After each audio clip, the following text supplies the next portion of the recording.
মেয়েদের জেদ বিশাল জেদ, ওরা প্রেমিকের উপর রাগ করে অন্য কাউকে বিয়ে করে চলে যায়। স্ত্রী বলছে, তোমার সাথে বিয়ে না হলে আমার আরো ভালো বর জুটতো।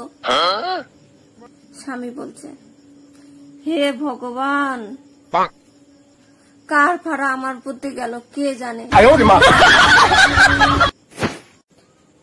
বউয়ের হাতে ঝাঁটার বাড়ি খেয়ে স্বামী স্ট্যাটাস দিয়ে, এটা কার গার্লফ্রেন্ড ছিল ভাই, নিয়ে যা, আমি আর সামলাতে পারছি না। স্ত্রী বলছে, চা ওরকম ফুটিয়ে ঠান্ডা করে খাচ্ছ কেন? স্বামী বলছে, তুমি যে আমার বুকের ভেতরে আছো, তোমার গরম লাগবে যে এর জন্য।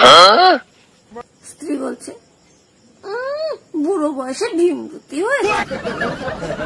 স্বামী বলছে, তুমি ওরকম করে বলছো কেন? স্ত্রী, কেন মদ গেলার সময় মনে থাকে না, হ্যাঁ, যে আমি বুকের ভেতরে নয়।